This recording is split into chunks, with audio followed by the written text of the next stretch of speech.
بسم الله الرحمن الرحيم. قال الله تبارك وتعالى: الذين آمنوا ولم يلبسوا إيمانهم بظلم أولئك لهم الأمن وهم مهتدون.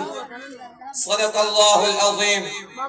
ہو لاکھوں سلام اس مذہب پر، دل لاکھوں جس نے جوڑ دیے، دنیا کو دیا پیغام سکون، انسانوں کے رخ موڑ دیے.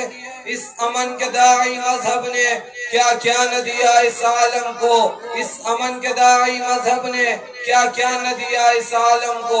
دستور دیا، منشور دیا، کئی راہیں دی، کئی موڑ دیے.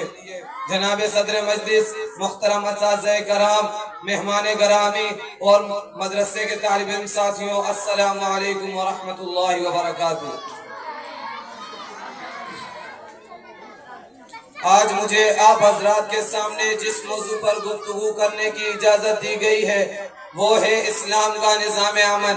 سامعین محترم، اسلام امن و اخوت کا مظہر و منبع ہے، جس کا صرف مسلمان ہی نہیں بلکہ کفار کی اکثریت بھی صدق و دل سے معترف ہے.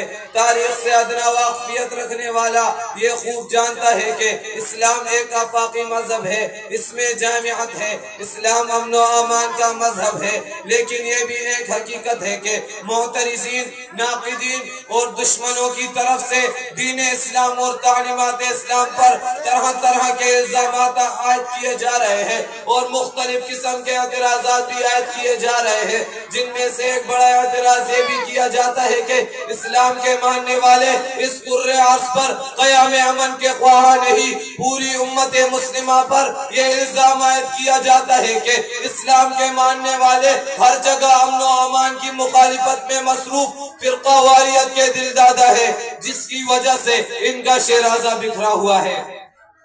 سامعین محترم، ان کے ان باطل اور فاسد اعتراضات میں کتنی صداقت ہے، اس کا اندازہ اسلامی تعلیمات کے اختیارانہ تجزیے سے ہی ہو سکتا ہے. وہ اسلام جس کا نام امن و سلامتی کے مادے سے مل کر بنا، جس نے اس کائنات کو امن کا گہوارہ بنا دیا، ظلم و ستم کی تاریکیوں کو مٹا کر علم و روشنی کی آگاہی پھیلائی. وہ معاشرہ جس میں حرص و خوف و حرص اس کی چدراہٹ تھی، اس کو امن کا گہوارہ بنایا. اب کسی فرد، کسی گروہ کے کسی فساد یا تہذیب کاری کی وجہ سے اسلام کو قطعاً مطعون نہیں کیا جا سکتا. میں دنیا بھر کے ان معترضین، ناقدین کو کھلے دل سے دعوت دیتا ہوں کہ آئے امن و امان کی بحالی کے عنوان سے موازنہ کر لیجئے کہ بحالی امن میں اسلام کس قدر کامیاب رہا، تم کس قدر کامیاب رہے. تم اپنے ماضی اور حال کے کارنامے سامنے لاؤ، ہم بھی اپنے ماضی اور حال کے کارنامے سامنے رکھ دیتے ہیں. پھر فیصلہ تم ہی کر لو کہ اسلام امن و امان کا داعی ہے یا تم. اسلام امن و امان کو عام کرنے میں کامیاب رہا یا تم.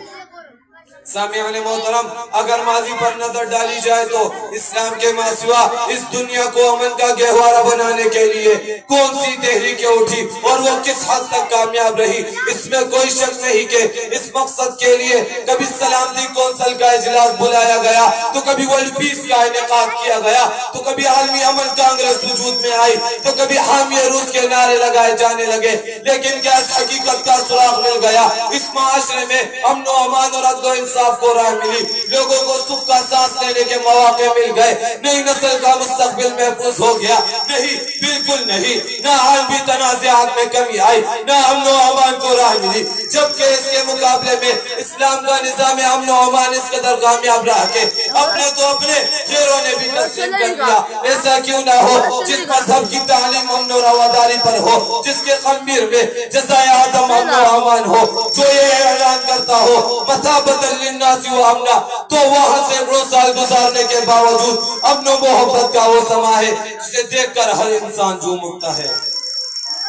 سامعین محترم، آپ صلی اللہ علیہ وآلہ وسلم کے رحم اور امن پسندی کو ذرا دیکھیے کہ دشمن پر دستے قدرت رکھنے کے باوجود امن و امان کی خاطر یہ اعلان فرما دیا کہ آج تم پر کوئی ملامتی نہیں، تم سب آزاد ہو.